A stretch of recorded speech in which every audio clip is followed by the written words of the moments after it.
It is 8:01. So over to you to kick us off, please.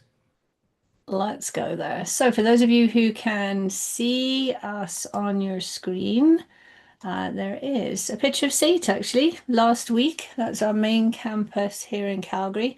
Those trees are a little bit greener already.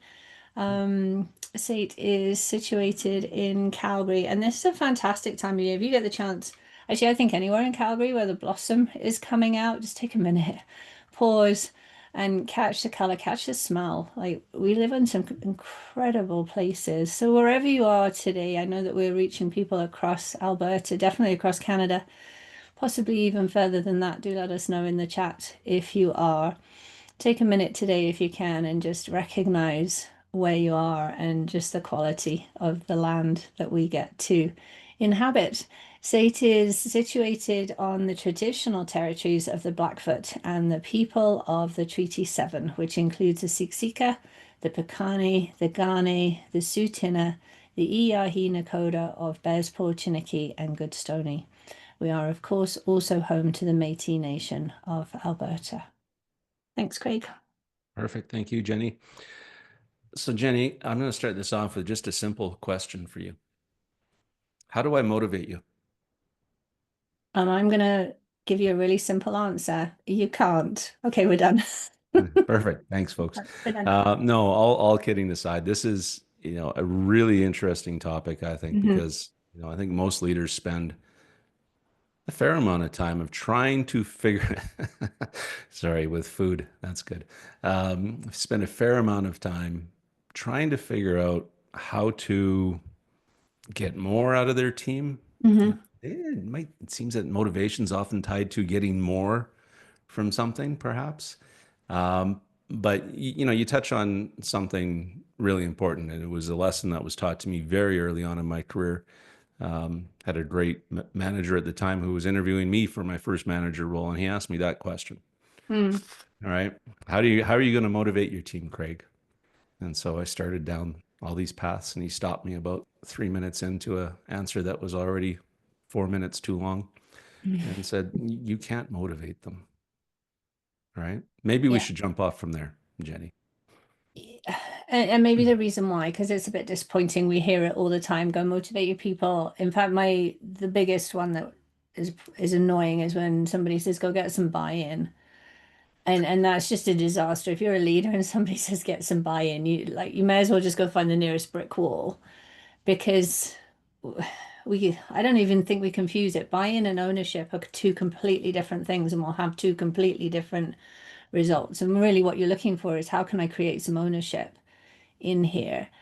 Motivation falls in the same bucket. So when we think about motivation, it's that driving force towards something or away from something. We don't often talk about avoidance motivation, but there are both. And one of the reasons, well, there's several, but we can't do it because basically it's intrinsic to us.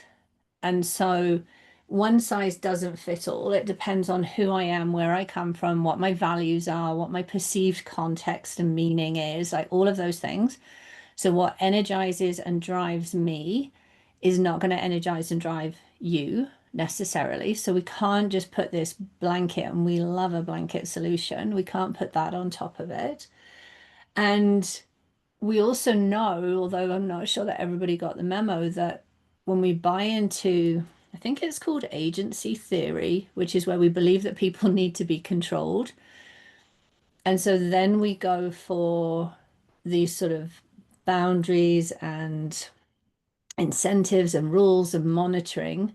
And all you get then is compliance, not necessarily commitment. So that's not working on the motivation because that doesn't last very long. Commitment is vastly different to compliance.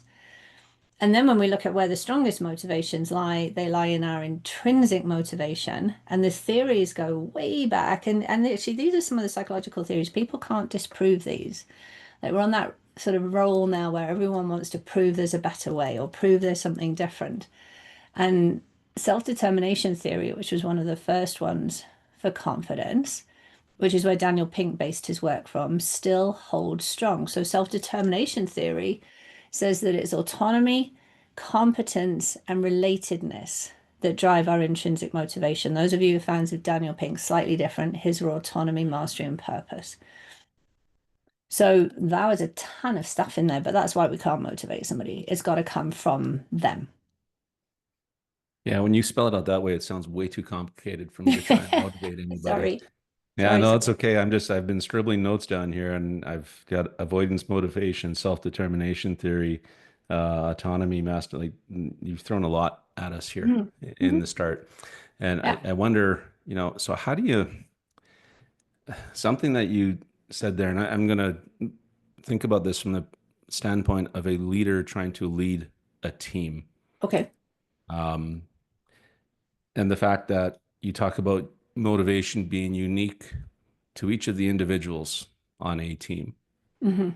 And so if you're trying to generate bigger, better, faster out of your team, can we have team motivation versus individual motivation? As a leader, how do you then start tapping into, I've got 10 different people, I've got to figure out 10 different ways to, even though I can't motivate them, how do we do this, Jenny? Yeah. So Help me. pretty much you got 10 different people. Yes, you got 10 different ways. Like that's one of the things that we're seeing between that sort of old legacy leadership. I'm the leader, come my way, do what I say, basically. And today's leadership, you're my people. How am I going to shift to work with each one of you? So they're both important, right? It's just like resilience, individual and team, different but really important. And so I think some of the fundamentals can sort of bridge both of them. So you really, what is it that you care about? And what's getting in the way of your energy, I think are two really, really key questions for people. Because when I don't care, it's really hard to be motivated. Now, if I'm in a Mhm. job and I don't care about any of the job, we have a much bigger conversation to have that's crazy. Yeah. When I'm in a job, there will be things that I care about deeply, and there will be things that I just care, and I probably care about my team and about you. So there's a lot of conversation in there, but there are also things that drive our energy, and when that's driven, we we're driven towards it. That's what motivation is. It's that driving force that guides what we start, whether we continue, and how much effort we put into it. So we need to know those things. And similarly, there will be things that your team care deeply about.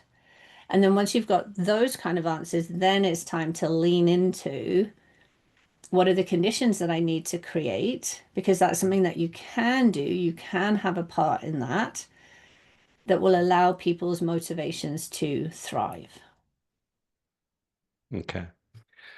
So yeah, I just threw a couple of those questions in the chat for Yeah. folks in case they missed them. But I'm curious on those. I got to be honest. In my entire career, and I'm not sure if it's I just haven't been asked the question that directly, Mm. or if I've necessarily asked the question. So, what do you care about? I am a little bit. It's not too often you see me at a loss for words, so I'll just ramble on and fill the space as I try to find them. But I'm curious from folks in the chat, have you been asked this question? And if you're a leader, have you asked this question? And I guess, Jenny, maybe, what are the other ways this question looks like as a leader? If you're trying, what I'm getting at is folks are going to leave this today, and then all of a sudden, Monday morning, you start your one-on-ones with, hey, Jenny, what do you care about? But it's such a good question It is. because you asked me that. I will talk to you about the experience when I've got my state hat on. I will talk to you about the experience that our people, our audience receive and how relevant and helpful that is. Like that drives the work that I show up to every day.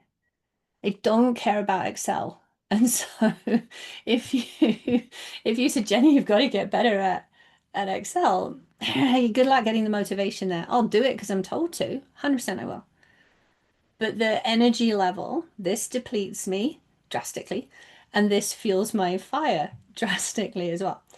Um, we've mentioned these questions before. Marcus Buckingham has a good Mm. version. He suggests that you ask people what do they love about the work they do and what do they loathe about the work they do. What I do find is that leaders often want to change those words because they're strong and they're strong on purpose. Like when we love something, we have an emotional connection to it. Just as when we loathe something, we have an emotional connection to it. But if you change it to like and dislike, you get a lot of, yeah, it's okay. Well, that's not what we're looking for here. And the key is this doesn't have to be all day, every day. I don't spend all day, every day with our audiences. I spend a lot of days with them, a lot of days preparing for them, a lot of days connecting with them. But I also have to do the rubbishy stuff, my opinion. Sorry, Excel lovers. I always have to do that, but I'm fueled by the other one. Yeah, no, that makes sense. Um, Sorry, I'm just looking at some of the comments here in the chat. Collaborative and supportive work environment, absolutely, I think can be a condition, and we'll get to Mm-hmm. conditions here in a second. It's a totally Our group condition. often asks, "What is your why?" And there's the Simon Sinek question, Yes. and that one's always that one's a fun one, I think, because I think folks sometimes struggle with that one, and I I think as a society, we have put a ton of pressure on what's your why. And I'm not sure that that's all healthy because I honestly, I think there's some people that don't know and might not know. And like I'm not against the conversation. I think if it's handled well, it's a good conversation. But really what we're talking about is purpose. And when we talk mm, about purpose, what I want to know is that the work that I do matters. And as a leader, you can always help your people with that. If you can't explain why something that I do matters, then we've got to ask the question, what am I doing this for? And yeah, so, sometimes it begins with those seeds of how do I connect to what matters? And then I'm back to it again. I'm going to beat this one. Why do I care?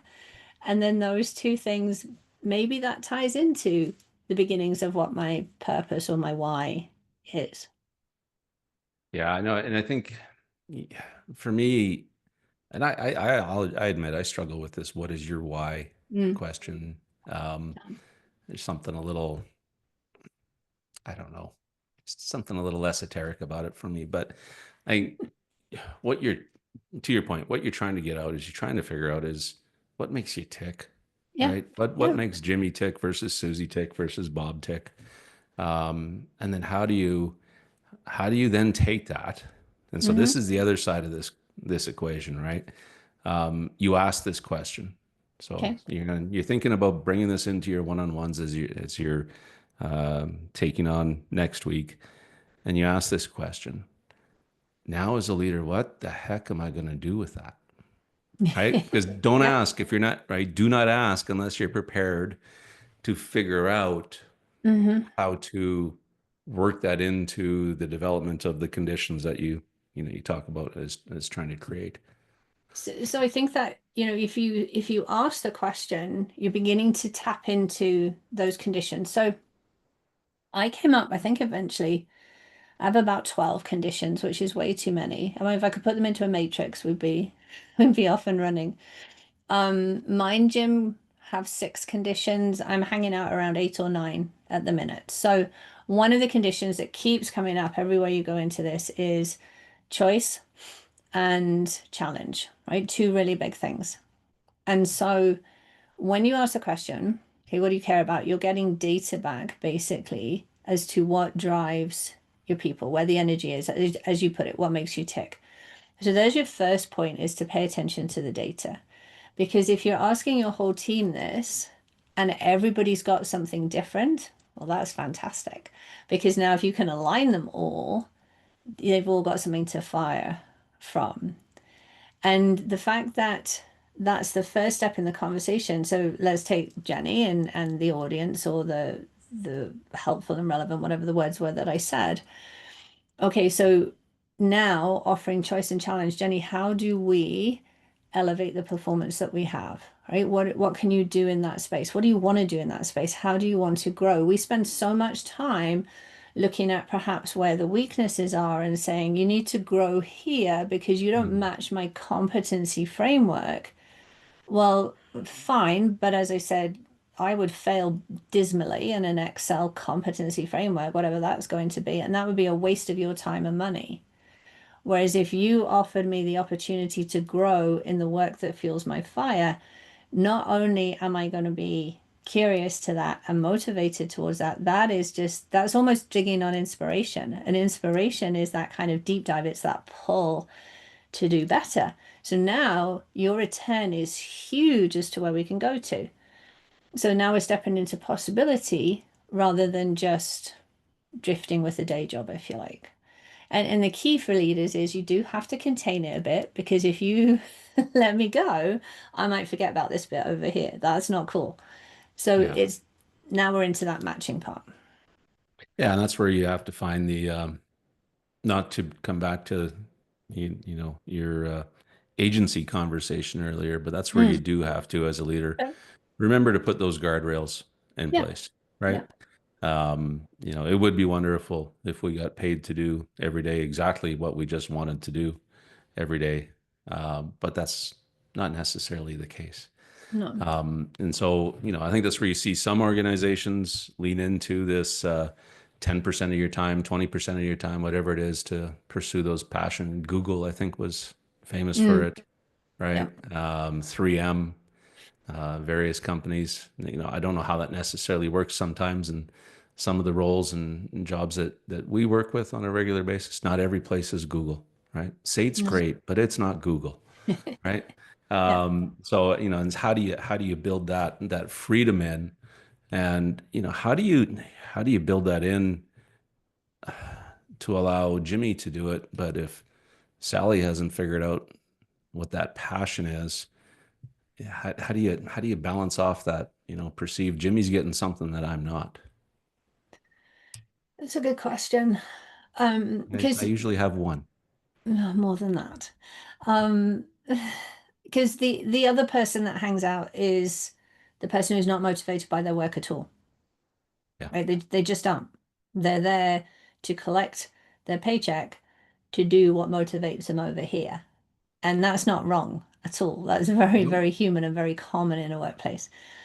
So I think this is where it's almost like an art of leadership is what is the intrinsic goal system that you're setting up? Because the minute that people feel like they own something, they will drive higher, faster, stronger, whatever the words we were using beforehand. But it's meeting each person where they're at. And there are times, and life does this. So there are times where you'll have that conversation and they'll be like, nope, I cannot take anything else on. I've got this, and this going on over here. And for me to show up and do my job, that's it. So for the next 6 months, I am going to show up and do my job at the level, like whatever that where that bar is set, I'm going to do that. But please don't ask me to extend any further. And that requires the same amount, these are two more conditions of support and recognition that, somebody on fire who's like just driving, they also need the support and the recognition. And it comes back to this word keeps popping up everywhere. It comes back to, wherever somebody's at, can we help them to feel like they matter? We want to be seen, heard, and valued. That is going to motivate somebody far quicker than, shoving an extrinsic reward at them or whatever else we've been told will work. If they feel they matter, whatever they're giving, they will give. Right? We will give good work when we feel that it has a value to it. And so it's a lot of the leaders' conversation within there. So it is different for different people. And if you've got that authentic conversation, you're going to know when I feel like somebody's got the special project, if you've got the relationship and the psych safety in there. Yeah. Yeah, fair enough. Um, you touched on something I think is probably an important piece to lean into a little bit in that. So when we talk about, I came into this conversation with this motivation being, how do I get more out of Mm, you? Like, how do you, and you even mentioned it, how do we look for elevated performance, even from your high performers, yeah, right? And yeah. so, yes, there is always going to be this push for bigger, better, faster, more. Whether that's right or wrong, it probably doesn't matter. It just is. But you touched on something there that in a team, you're going to have some folks who are very happy to come to work, and meet expectations, right? And if quote unquote meeting expectations mean you're delivering on, the aspects of your job that we expect you to deliver on, that's good. There's Hmm. nothing wrong with that. In your team, you're going to have those who want to strive for more. Hmm. And so, I think coming back to your comment around being the art of leadership, how do you, because I've seen it before too, where the high performers, the motivated ones, get frustrated with those who are just happy to do the job. And so I think that putting it out there, I'm not, there's a question in there somewhere. I'll let Hmm. you know, take my ramble and pull the question out of it to answer. How's that? I'm just getting lazy. I'm just going to throw words and you can Just decide what throw to do words with and them. we'll figure them out. I think there's a couple of things that spring to mind. That word expectations is a fascinating word because when we set when we set an expectation, we set a ceiling, and that's okay in some places. And in other places, you just kind of bang your head on the ceiling, and then you get people laying back and doing nothing. And that's when other people get frustrated, is when they feel like they're not contributing and they're doing all the contributing. So I think we have to be very careful with what that balance of expectation looks like. I think in my ideal world, there's a good space. Like you have a team conversation and we know each other and we know the roles that we're playing. You can contribute by doing the job. We need those people because we need that to keep moving whilst these focus on this area here. And I'm going to come back to if everybody feels that they belong, that's relatedness in the original theory.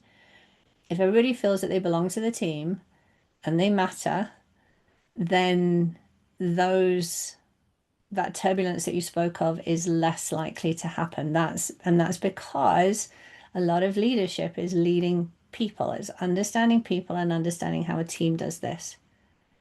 And if we treat it as individuals and it's a bit of a secret, Jenny, you can work on this, but don't tell anybody, game over. That's not going to work on a team.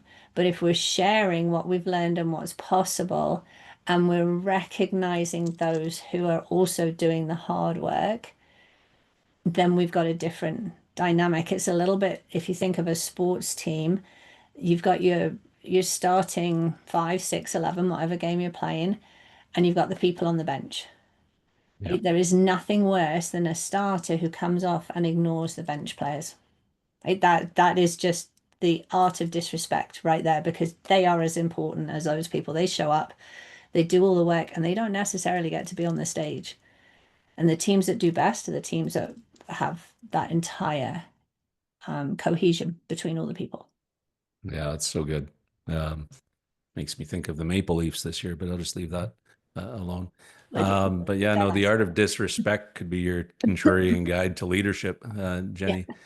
But no, it is one of those things. I think to your point, if you've developed that environment where you can share and speak about roles Mhm. on the team, yeah, we often go to sports teams because it's out there, it's visible, it's an easy thing. It doesn't necessarily correlate 100% all the time to the workspace, No, it's but finite, but but yeah, every team has those glue players, for lack of a better word, right? yeah, The and ones you who can are go to an there. orchestra if you want. You've got your first violin and all the rest of the violins under there. Like you Yeah, can't you can't have the performance if you don't have everybody involved.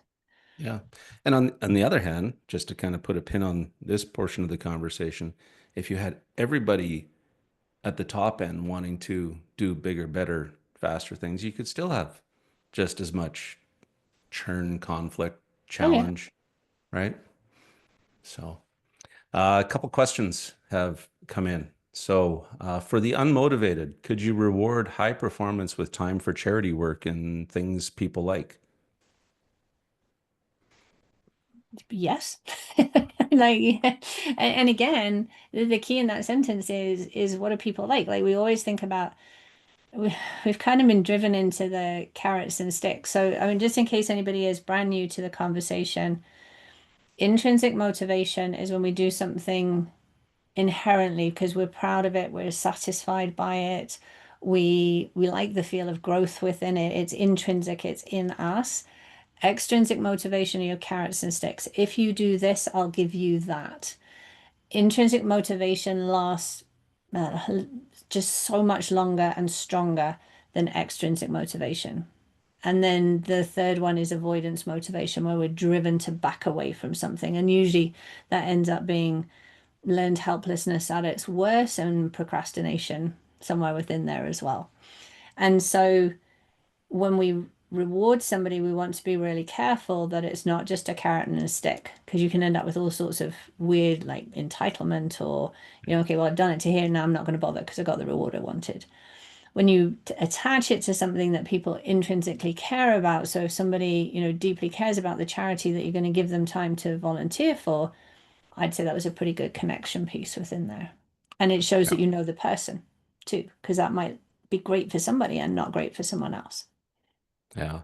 The thing I wonder in that question too was the for the unmotivated, and I think that is worthy of digging into around. I think it goes back to your "what do you care about" question.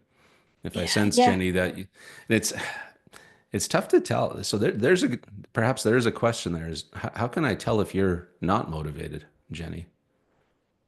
So we're dipping into probably disengagement at this Okay. point. And I think the questions that we asked at the beginning, whether you take Marcus Buckingham's route, what do you love, what do you loathe, or ask what do you care about? If you've got somebody who can't answer those, like we get stuck. And the workplace is interesting. I've heard it described as like your motivational systems change. So when you're younger, your competition is against you, and you're driven to see how good you can be, how far you can get. There's a lot of ego in there, and it's not wrong. Like we all have ego, but it's a different motivational system to somebody who's kind of got stuck and realizes, well, now I want to do what's right. Now I want to have an impact. Now I want to Mm. make a difference. Those are two very different systems within there. So if somebody is disengaged or unmotivated, we desperately need to have a conversation with them, because where's that coming from? Like, we had that whole patch shortly after COVID where quiet quitting was the rage. That sounds really funny to say it like that. I shouldn't probably put it that way. And everybody blamed people, but nobody took a look and said, actually, our leaders need help. Everything we're doing is changing, and we're working on a playbook from 10 years ago. So how do we help our leaders to see what's going on here and to have those conversations and to re-engage people, and people become engaged and they feel like they've got value and they matter. Like that's going to be the underlying two words of today. Yeah. I have to chuckle. I always thought all quitting was generally quiet. It's not like you used to go into the office and hear people screaming, "I quit." Right? No, It doesn't I happen too know. much. It's Sorry, dad joke.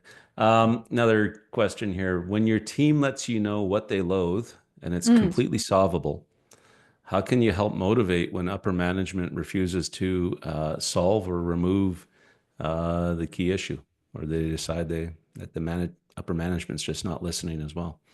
So give us a couple of weeks. We can talk about managing up. That's our next session. yes, But coming soon. There's a big conversation. mhm. The first thing I always go to in there, if you, on your team, if there is a common thread of what you loathe, then whoever asked the question there, you're spot on. There's something to be understood.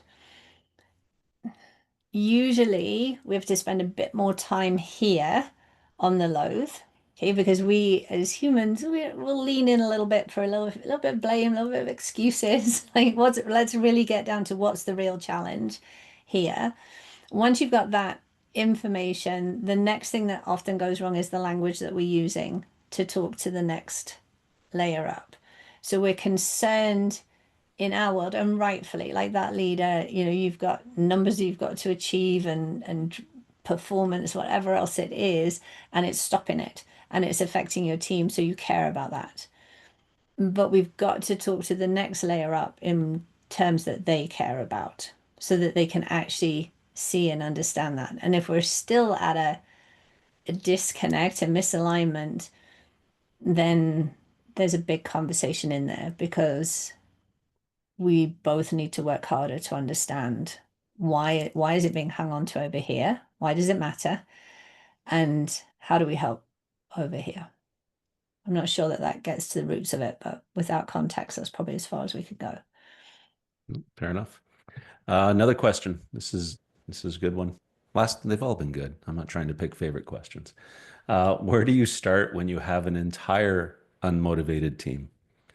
Oh, Do you try to address morale or still focus on individual motivation, one employee at a time? I would actually, where I would start is take a look at that relatedness on your team. So, social capital.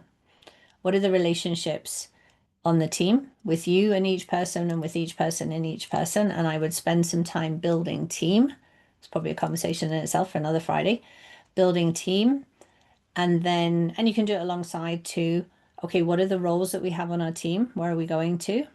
And how are we fulfilling those roles? And then running that kind of audit on care or on love and loathe, whichever way we want to look at that, because you're beginning to get an understanding of the whole team. If you've got an entire team that's become demotivated, well done for spotting it. And then you've got to press pause.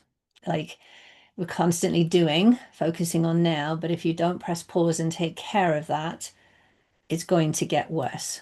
It's not going to naturally get better. Yeah. Yeah, that's a tough one, right? When you've got Mm. an entire group that is down, beat up, whatever's causing it, right? There's all sorts of, it could be external factors to Yeah. where you're working, um, shocks, tariffs, et cetera, whatever it might be, or it could be internally brought on just by challenge, conflict, friction. Um, can you touch on a little bit? This is a little bit of an aside, so maybe just a couple moments here. You talk about building the social capital piece. So let's take that last example of we've got an unmotivated team. Okay, let's hit pause and look at the Hmm. relationships and how to start building them. Best teams I've ever been part of can, for lack of a better phrase, work hard, play hard. Hmm. Not everybody wants to play. That's No, fine, no. right? But Mhm. from there, let's just maybe tap into that a little bit because we all go to work in teams for the most part and have to figure out how to, it'd be ideal to do the work. It's also great, I think, if you can have fun with the folks you're working with while you're doing the work. Yes. Yeah. So social capital, sort of in a nutshell, is like, do you know the human beyond the job title? And if you're looking at group dynamics, old old theory, but it still holds fast. We talk about forming before we go into the other um, stages. And the problem that we have at work is we're very transactional and we're very quick. So if I join your team, hi, I'm Jenny, hi, I'm Craig, and we will say, okay, now you know each other. No, right? We don't know each other. So social capital is simply making the time to build the relationship. In Sweden, they have this beautiful term, they call it fika. And fika, when you translate it roughly, means I think it's coffee and connection. But there's always cake attached to it. Like IKEA has a recipe book called fika, and it's all cake recipes. But Hmm. in Sweden, they will stop for 20 minutes and they'll take a break. And they'll literally take that break to connect with each other, not to talk about work. So you said a couple of minutes. I'm going to take just another paragraph. But Alex Pentland did a study in Europe and they banned coffee cups at desks. Now, can you imagine in North America saying no coffee cups at desks? I have a disaster. But he did, but they didn't ban coffee. What they said was, you absolutely stop for coffee, but go to our common area or whatever they called it, and connect with somebody else while you're there. The only rule in the common area is you may not talk work. You just talk life.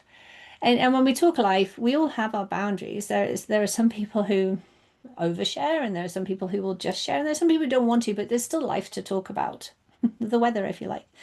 Hmm. But what they noticed in that study was, I mean, it was so crazy. I actually went back to the original paper to double check the figures because I thought that where I was reading it, it couldn't have been right. But the satisfaction, the engagement went up, the effect on the bottom lines went up. Like it was insane, and all because they stopped to get to know the people around them. And the beauty of it is when I know you, we can disagree, we can vibrantly disagree and productively. But when I see you the next day, it's not the disagreement that hits hard. It's the fact, oh, Craig, how the Oilers doing? Or, how was your hike last weekend? We have more than just the transactions. That's good. Thank you. I'm Right. picturing all these poor people trying to stir cake batter with an Allen key from the IKEA catalog, but Okay, okay. okay. Another question is this popped in here. I'm in a situation where HR leadership doesn't share information with me or anyone else in HR. My team is always asking me what's going on, and I don't have the answers. They want information and are motivated by it. How do I navigate this?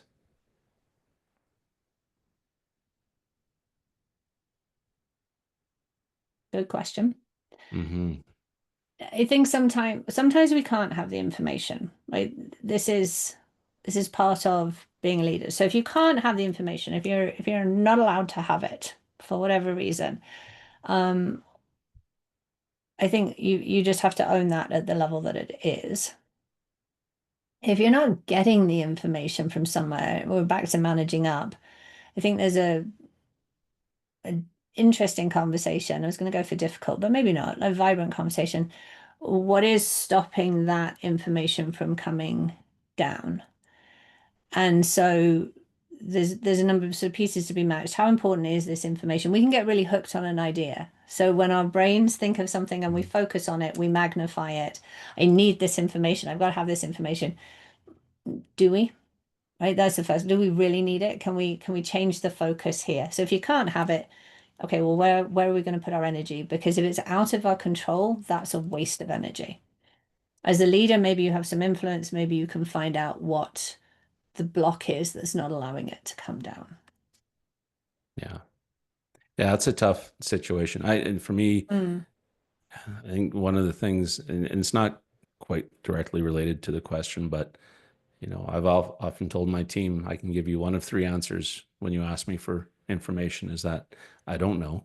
Hmm. And I can try and find it out if it's pertinent to your point. Do we really need to know? Or there's lots of stuff at work. We just like to know, Yes, right? yes. Right. Yeah.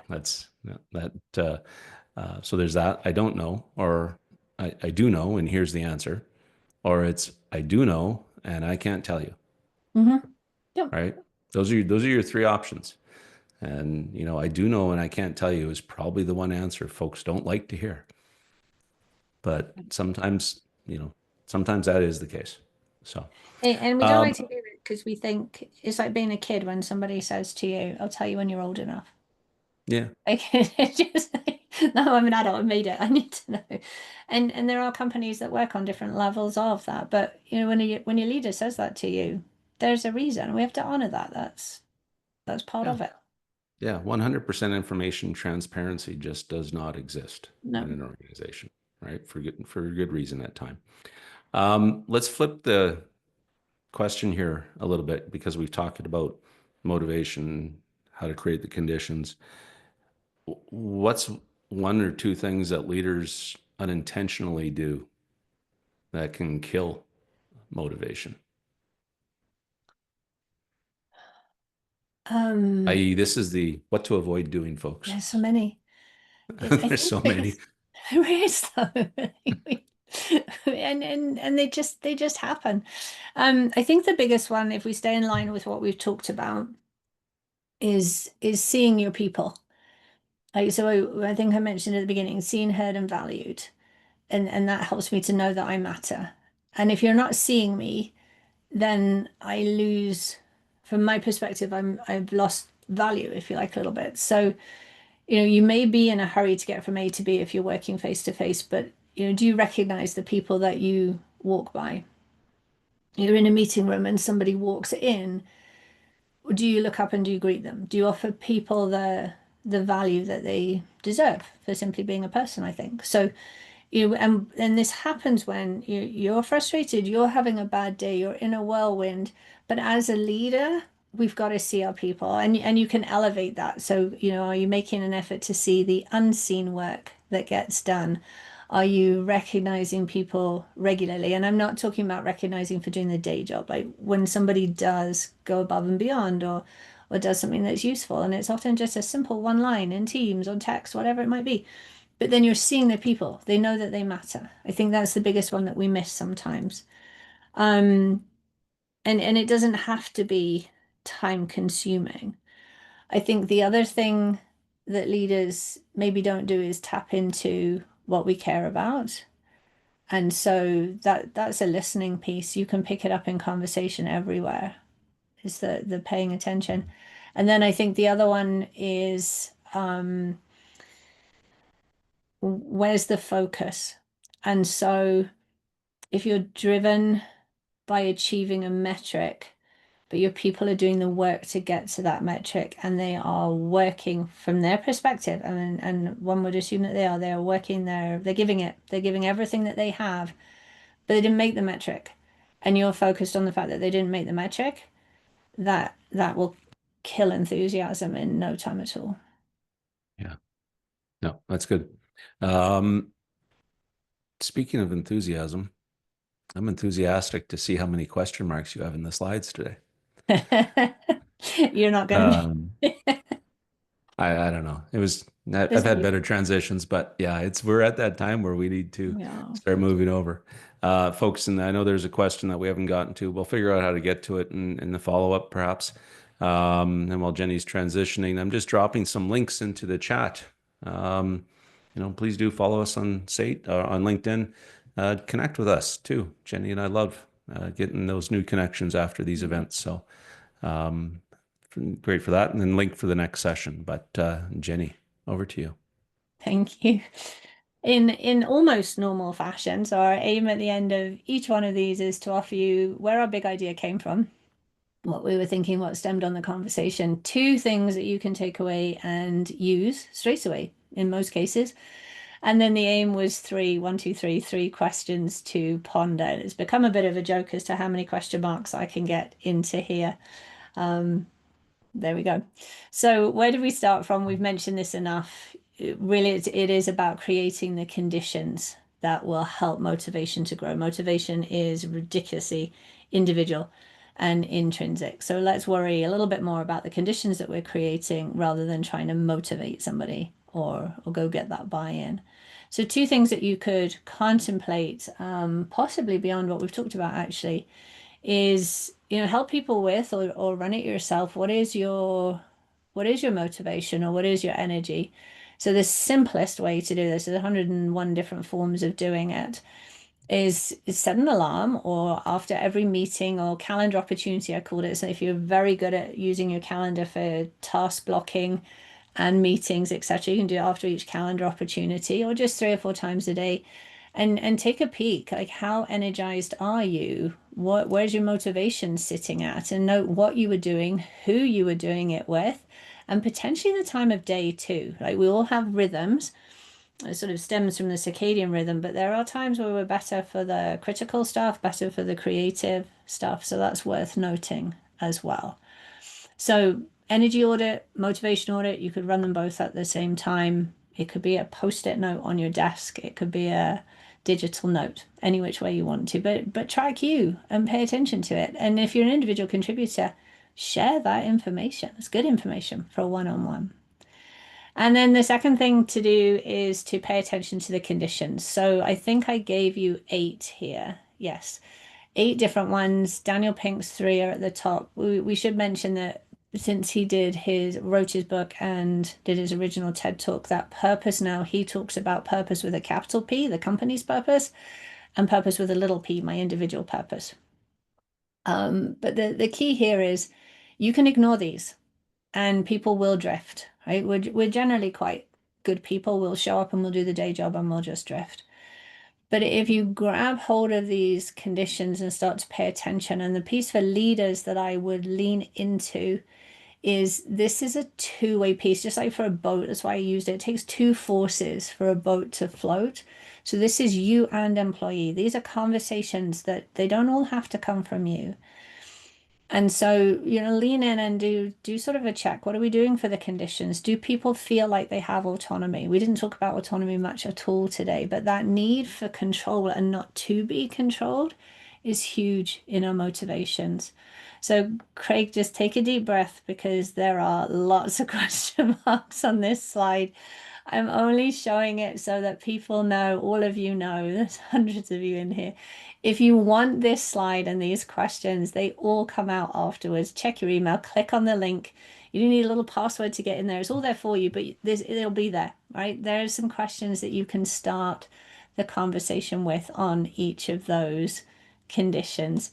And then I came back to three just to calm us before we finished. So, really, if you're a leader or even if you're an individual contributor that cares, like ask your leader. We're going to talk managing up soon too. Um, Listen to what matters to them because that's where our energy stems from. There you go. Perfect. Thank you. By my count, it's 18. Whew. I should Yes. trade question marks for, I don't know, likes and follows somewhere.